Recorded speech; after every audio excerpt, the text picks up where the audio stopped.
Shy girl visits the ER for an intimate emergency, unaware her doctor is a millionaire, and falls for her. The fluorescent lights of the emergency room flickered above, casting a sterile glow across the rows of tired faces and aching bodies.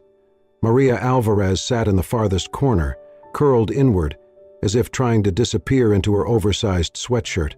Her hands rested protectively over her lower abdomen, fingers twitching slightly every time another wave of pain crept through her. She glanced around the room, eyes darting nervously between a man coughing into his sleeve, a child sobbing in his mother's lap, and the bored receptionist clicking her pen against a clipboard. Every noise felt like it echoed, loud, too loud. She kept her gaze low, focusing on the fraying seam of her jeans, trying to hold herself together. She had waited 3 days to come here. The discomfort had started quietly, a dull, annoying ache, but it had grown worse, and now it burned. She knew it was something intimate, something she would not even speak aloud to her sister. But she had no insurance, no doctor of her own, and definitely no money to waste. Coming to the hospital was a last resort. It felt like surrendering. A nurse called her name. "Maria Alvarez?" She looked up, startled, as if being caught. Slowly, she stood, clutching her small purse with both hands, and followed the nurse into a narrow hallway. They passed closed doors and carts of medical supplies before being led into a modest examination room. The nurse's voice was kind, but brisk. "Please change into the gown. The doctor will be with you shortly."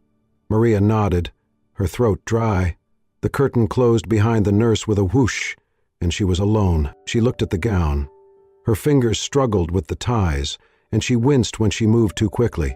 The cold of the vinyl bench against her skin made her shiver. She heard footsteps, then a voice, low and gentle. "May I come in?" she whispered. "Yes." The curtain opened, and a man stepped inside. He wore a white coat over navy scrubs and had a calm, collected expression. His dark hair was neatly styled, and his badge read, "Dr. Thea." His smile was subtle, non-invasive. "Good evening, Maria. I'm Dr. Ramirez. I'll be taking care of you tonight. I understand you're in some pain?" She could not meet his eyes. Her cheeks burned as she murmured, "Yes, it hurts, down there."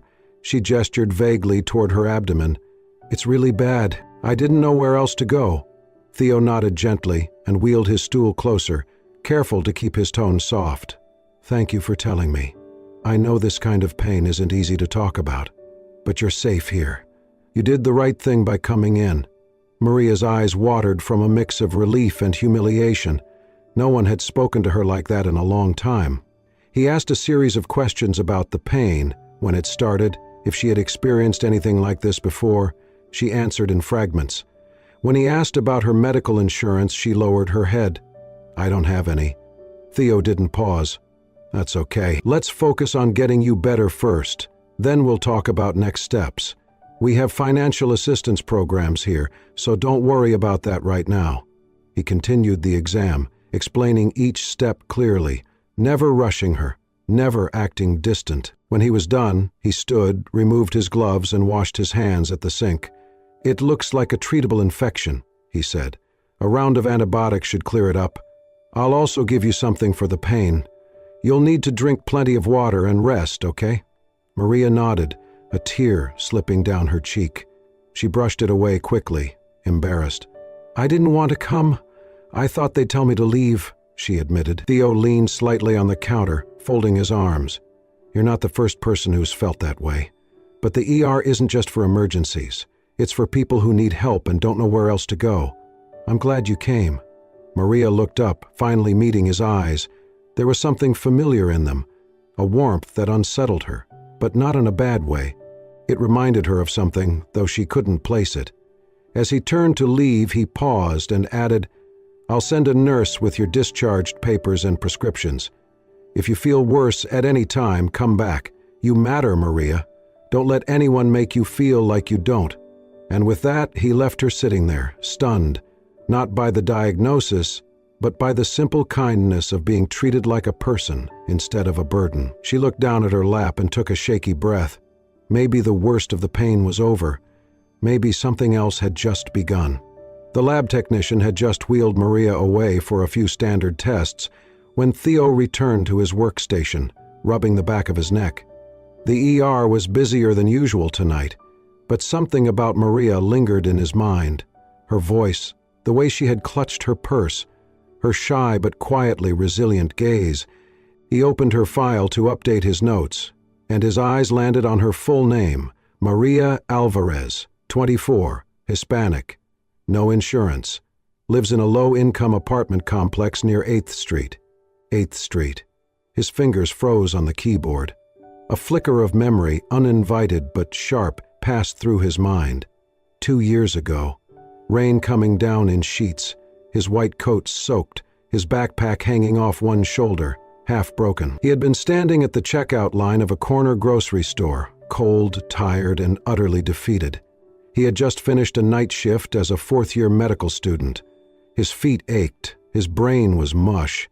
He had picked up a pack of ramen noodles and a cheap granola bar, hoping to stretch his last $7 through the weekend. When the cashier rang it up, his card got declined. Twice. He remembered the heat rising to his ears. He had told the cashier to cancel it, that he would just leave it, that he was fine. He wasn't. But then a soft voice behind him had spoken. "I've got it." He turned to see a girl in a supermarket uniform, tiny name tag reading Maria. She looked young, maybe 22, her dark hair pulled into a braid. Her eyes met his, not with pity, but with calmness. "It's just a couple bucks," she said with a shrug. He had tried to refuse. She had insisted. He had mumbled a thank you and walked out into the rain, ramen and granola bar in hand, not sure what had stung more, his pride or the fact that someone had seen his struggle. That receipt had ended up in his coat pocket. Somehow, it never left. When he graduated, he tucked it into his wallet, behind his license, as a quiet reminder. People are kind, even when the world feels unkind. Now, staring at the patient chart, he realized it was her, Maria, the same name, the same shy strength. His chest tightened, and he pushed away from the desk, pacing for a second before returning to her room, just as the nurse helped her back into bed. Maria was still pale, her fingers fidgeting with the hem of the blanket. "How are you feeling?" Theo asked as he entered. "A little better," she replied softly. "They said the results will be ready soon." He nodded and sat on the edge of the nearby stool, watching her for a moment. Then, carefully, he asked, "Did you ever work at a little grocery store near 8th Street?" She blinked, surprised. Yeah, I used to work the night shift there." "Why?" His smile was gentle. "You probably do not remember me, but I remember you." She tilted her head, unsure. "What do you mean?" He leaned back slightly, his voice calm but warm. 2 years ago it was pouring, I was broke, exhausted, and trying to buy some instant noodles and a granola bar. My card got declined, and a girl in a blue vest stepped forward and paid for me." Maria's eyes widened. "Wait, that was you?" He nodded. "I never forgot it. I kept the receipt. Still have it." Her cheeks flushed, both from embarrassment and disbelief. "That was nothing, just $2. "It was everything," Theo said quietly. "I was at the end of my rope that night, and a stranger reminded me the world still had decent people in it." Maria looked down at her hands, unsure of what to say. "I always wanted to say thank you properly," Theo continued. "I never expected it to be like this." She gave a shaky laugh. "Well, now we're even. I buy you noodles and you help save my ovaries." Theo chuckled, the tension between them softening. "I'd say you came out ahead." She smiled for the first time since walking into the ER, and in that small room, beneath the hum of fluorescent lights and the quiet buzz of machines, something shifted, not because of a grand moment, but because kindness had come full circle. Two people who had crossed once, in the shadows of hardship, finding each other again, under very different lights. Maria kept her head down for the next few days. The moment she got home from the ER, she had searched Dr. Theo Ramirez online, and what she found made her heart sink. He was not just a doctor. He was one of the youngest co-founders of a growing medical tech startup focused on low-cost care and community access. His name appeared in journals, interviews, podcasts. The ER she visited was only a part of what he did. He was in every measurable way successful, brilliant, out of reach. And she had spoken to him like he was just a kind stranger. That Monday, when the clinic called her for follow-up care, she rescheduled, then canceled. Then rescheduled again, on days she was sure Theo would not be on call. She did not want him to see her again. Not when she knew what he was. Not when she was just Maria Alvarez, cashier and part-time babysitter. With rent overdue and a borrowed car with a sticky ignition, she began taking longer shifts at the grocery store and avoided the neighborhood clinic, even though she still had occasional pain. She told herself it would go away. She could not afford to be the girl who got attached to a kind face, especially not one attached to a millionaire in a white coat. But the world is smaller than people think. One rainy evening, she was leaving the pharmacy after picking up a prescription for her elderly neighbor, Mrs. Calderon. The woman's cane had slipped on the wet pavement, and Maria had wrapped an arm around her, guiding her slowly under the awning. It was pouring now, wind whipping the rain sideways. Maria had no umbrella, no jacket, just her faded work sweater. She tucked it around the old woman's frail shoulders and stood close, shielding her with her own body as they waited for the bus that would not come. She was laughing softly with Mrs. Calderon about the rain when she heard a voice behind her. "You always do this?" She turned, and there he was, Theo, standing under a dark umbrella, his scrubs half covered by a long black coat. His eyes were focused on her, not the rain. Maria's heart dropped. "Dr. Ramirez," he ignored the title. "It's Theo. And I should be the one asking, what are you doing here soaked through?" Maria tried to collect herself. "Just helping my neighbor. Her pharmacy does not deliver." He stepped closer, handed his umbrella to Mrs. Calderon without a word, and shrugged off his coat. Before she could protest, he draped it around Maria's shoulders. "You'll get sick," she murmured, embarrassed. "I'll survive," he said. They stood like that for a moment, under the weak yellow glow of a streetlight, wind cutting between buildings, the smell of wet pavement rising around them. Theo looked at her, really looked. "I wondered why you kept rescheduling," he said quietly. "Now I know." Maria looked down. I did not want to make things awkward." He tilted his head. "Why would it be awkward?" "Because you're you and I'm me." She waved a hand vaguely, still clutching the paper bag of medicine. "I did not even graduate college. I live in a room I rent from someone's aunt. My best friend is 78 years old and has arthritis." Theo let out a breath that was almost a laugh, but not mocking, just amazed. "And yet," he said, "you're the one standing in the rain for someone else." She looked at him, confused. He continued, "Maria, when I was in medical school, I thought success would be money, influence, getting out of the struggle. But then someone gave me $2 for a meal I could not afford, and it changed everything." Maria flushed, shifting on her feet. "I did not mean anything by that." "I know," he said. "That's what made it mean so much." They fell quiet again until the bus finally turned the corner. As it arrived, Theo helped Mrs. Calderon up the steps and waved at the driver to wait while she settled in. When he turned back, Maria was still holding his coat tight around her. "You do not have to avoid me," he said gently. "You're not less because of your job or your past." Maria bit her lip. "But people like you do not end up with people like me. Then maybe people like me have been looking in the wrong places." The rain began to let up. Maria exhaled slowly. Theo gave a small smile, stepping back. "I'll see you at your next follow-up?"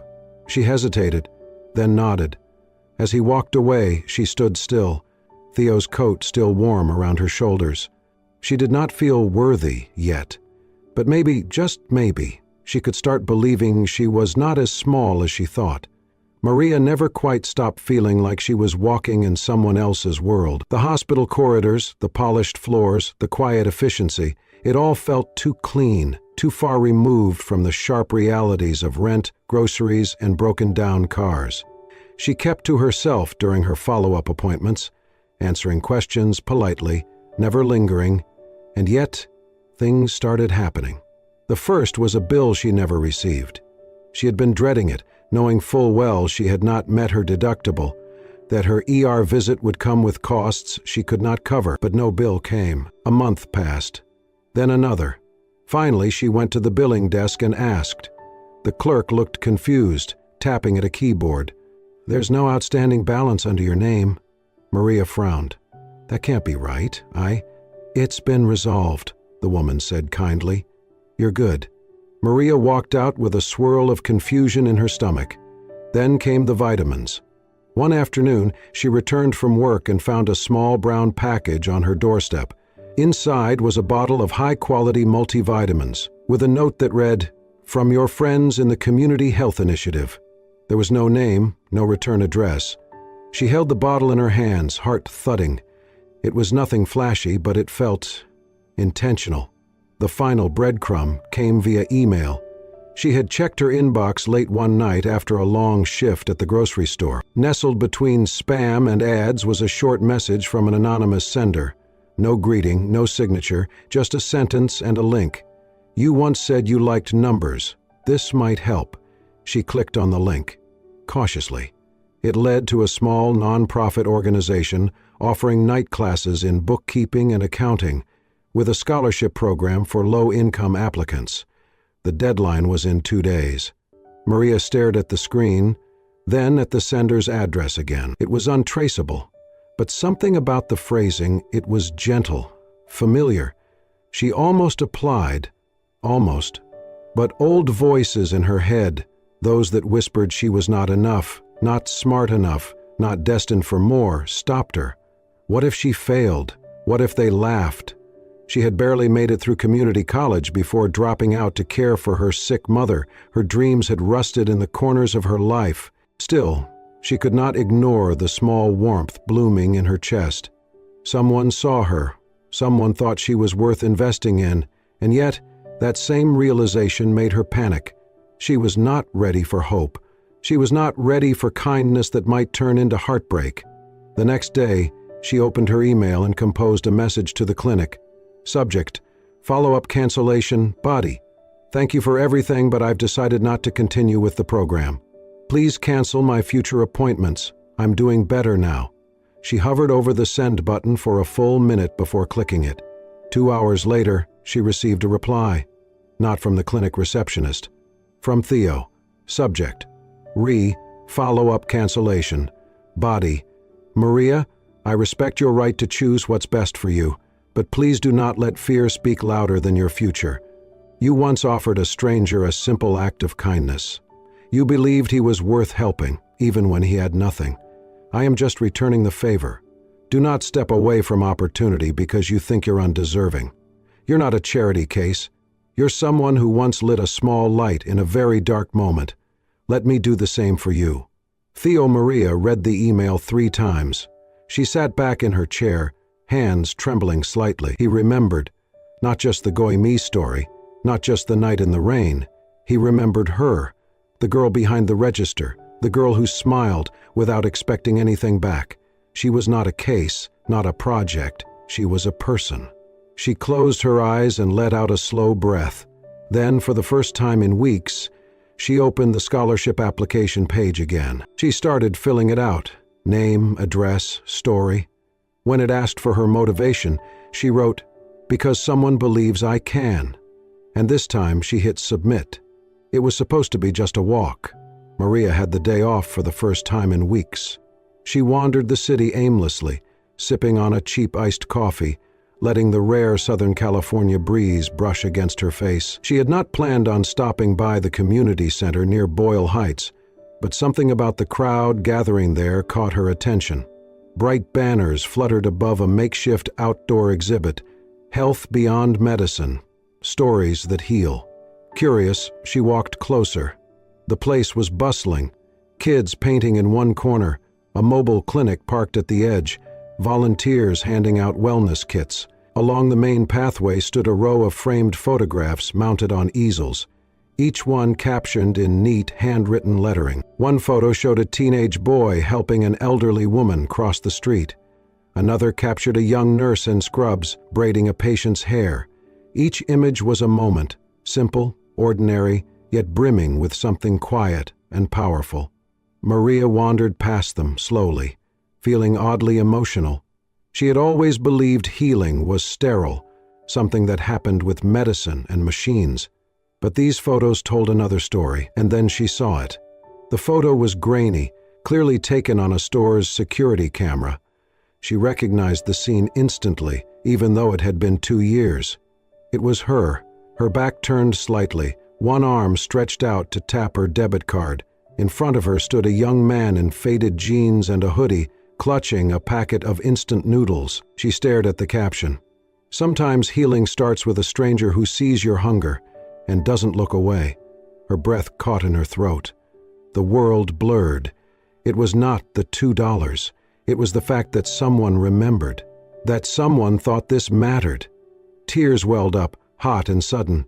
She stepped back, overwhelmed, and turned, only to find Theo standing a few feet away, quietly watching her. He did not look smug or proud, just present. Maria wiped at her eyes quickly. "You put that up?" He nodded. "You had no right to photograph me," she said, though her voice trembled more with feeling than accusation. "It was from a public camera," Theo said gently. "I requested it years ago. I never expected to use it, but when we were planning this exhibit I knew, that moment, it changed me."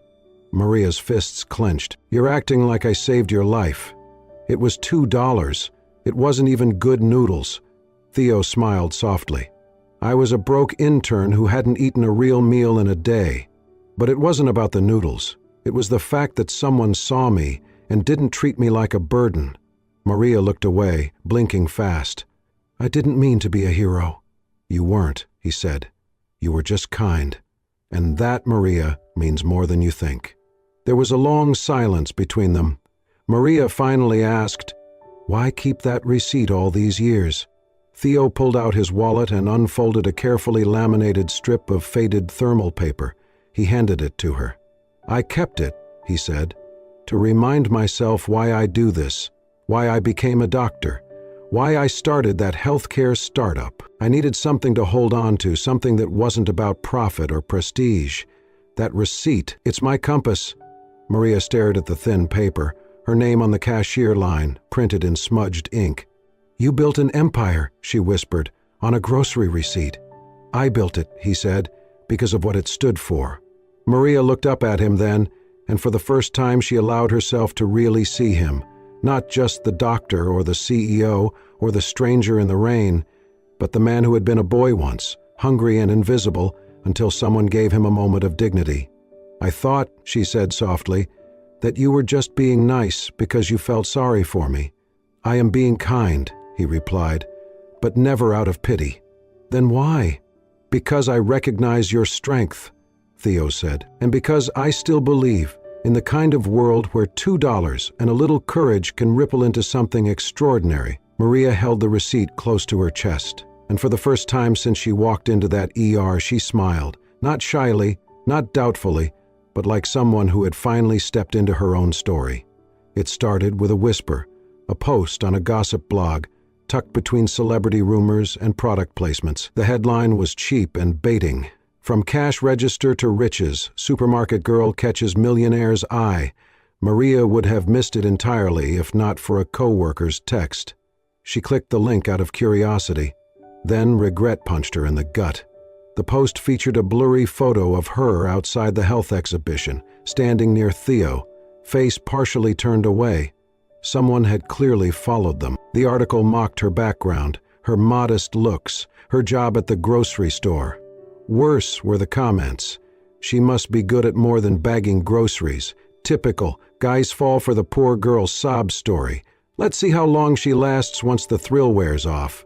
Maria felt her hands go cold.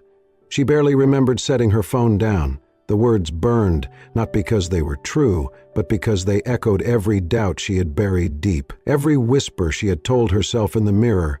"You don't belong in his world. You're nothing more than a fluke." By the next day, she had called in sick, then again, then asked to take unpaid leave. She deactivated her social media accounts. She stopped answering texts from coworkers and, ignored the call from Theo's assistant when it came. She spent the next 3 days curled on her couch, phone silenced, lights dimmed, a hollow ache in her chest. The warmth she had begun to feel, the fragile sense of belonging, seemed to crack under the weight of those cruel assumptions. She had not even realized she had started to believe in herself again, until it was shattered. Then, on the 4th morning, her landlord buzzed her apartment. "A delivery for you," he said, holding a plain brown package. There was no sender label, just her name written in a firm, neat hand. She carried it to the kitchen table and opened it slowly. Inside was a small, white jewelry box. Her breath caught, not because it was jewelry, but because of what was folded inside. The receipt. Faded now, still creased. The same grocery receipt from 2 years ago, laminated neatly, placed on a bed of soft felt. Beneath it, a handwritten note on thick ivory paper. She read it aloud, voice trembling. "That night, you gave me $2. I've kept that receipt ever since, to remind me of the kind of world I believe in. Today, I return 2 things in exchange: trust and a chance at love." No name, no signature, but she knew. Maria held the note for a long time, her fingers tracing the edges. She felt something stir in her chest, not defiance, not even courage, just clarity. People would talk, they always had, about the way she looked, about what she did or didn't deserve. But in this small, silent moment, with the past folded gently in a box on her table, she understood what mattered. She had not asked for a spotlight. She had offered a hand to someone once, and that small gesture had come back not as glory but as grace. She pressed the receipt to her heart, eyes closing. No more hiding. No more apologies for being kind. For the first time in days, Maria stood up, walked to the window, and let the light pour in. Maria stood outside the hospital for a full 10 minutes before she could move. The automatic doors loomed like gates to a past she was unsure she was ready to face again, but the memory of the little receipt box, still tucked safely in her bag, gave her strength. She stepped inside. The corridors buzzed with activity. Nurses rushing, phones ringing, monitors beeping in rhythmic patterns. Familiar, and yet, this time, it felt different. She was not here to disappear into the crowd. She was here to say something that mattered. A staff member recognized her from previous visits and pointed her to the break room. Theo was there, leaning over a folder, scribbling notes. When he looked up and saw her, his eyebrows lifted in surprise, but not the kind laced with judgment. Just quiet gladness. "You came," he said simply. "I did," Maria replied, voice soft. "I had to." Theo closed the folder and gestured to a chair, but Maria remained standing, clutching the strap of her purse. "I still get scared," she said, forcing herself to hold his gaze. "Of what people think, of not being enough, of being someone you might someday regret knowing." He did not interrupt, just waited. "But," she continued, her voice steadier now, "I realized something.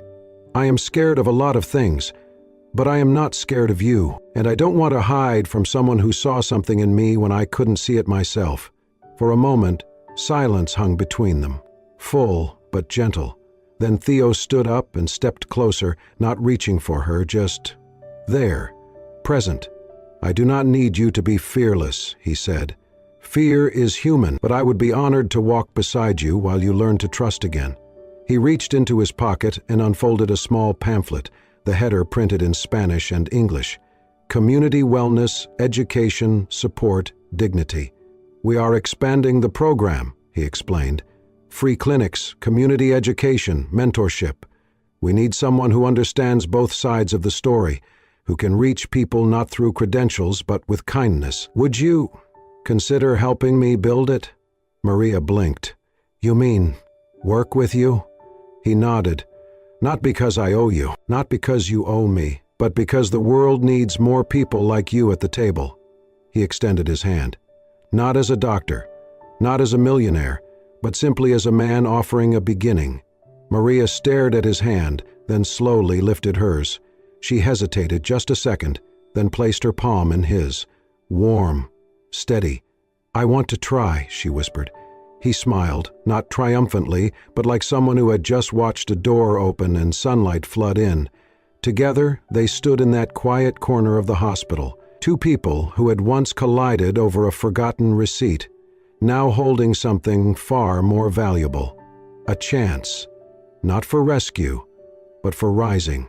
A soft breeze swept through the courtyard of the new community health clinic, rustling the ribbon draped across its double doors. The sign above read, Centro de Bienestar Maria Esperanza, not officially named after her, but everyone knew who had inspired the heart of the place. Maria stood near the entrance, adjusting her blouse and smoothing her skirt with trembling fingers. Not from fear this time, but from awe. A year ago, she could barely afford a doctor visit. Now she was standing as the newest member of the center's outreach team, welcoming families who reminded her of herself, nervous, unsure, but quietly hopeful.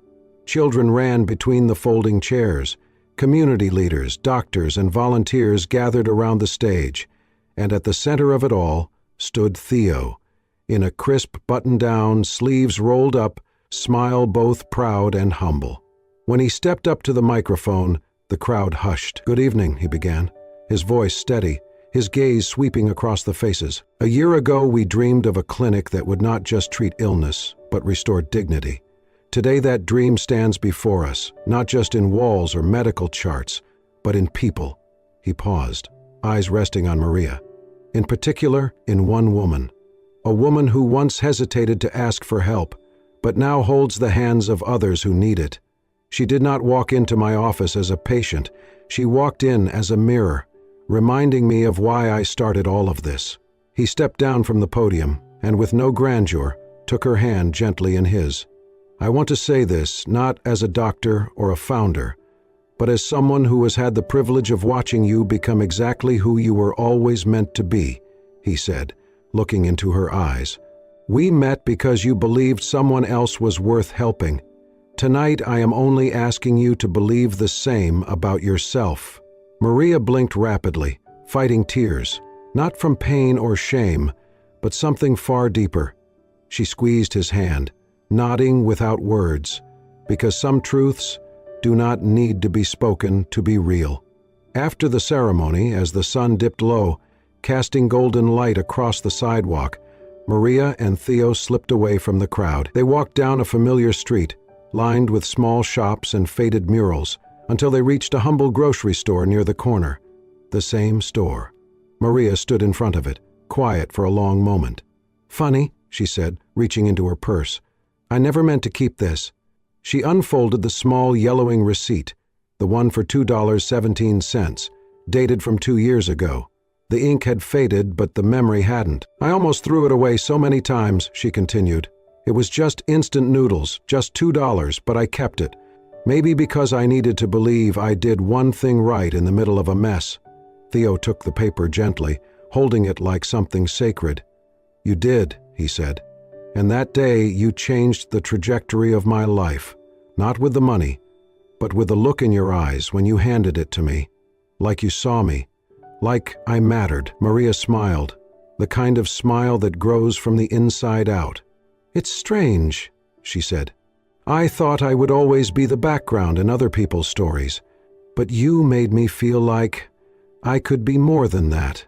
"You already were," Theo replied. "I just got lucky enough to notice." They stood there, surrounded by the sounds of grocery carts and passing cars. Not glamorous, not perfect, but honest. Then, without fanfare, Theo reached for her hand again. "So," he said with a soft grin, "should we buy something? I feel like I owe you a real dinner." Maria laughed, light and unguarded.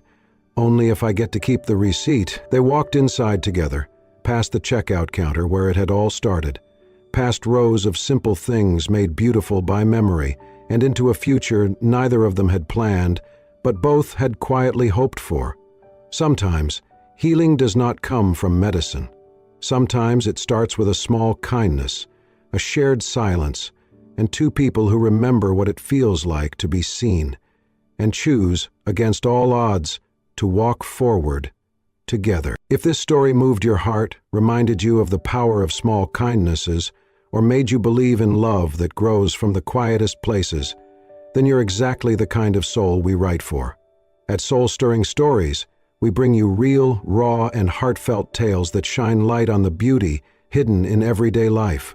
Stories of resilience, unexpected connections, and the quiet bravery of choosing hope. Subscribe to our channel now and join a community that believes in second chances, healing hearts, and the kind of love that doesn't need to be loud to be true. Turn on the notification bell so you never miss a story that might just stay with you long after the screen fades to black. Because here, every story touches a soul. Maybe the next one will touch yours.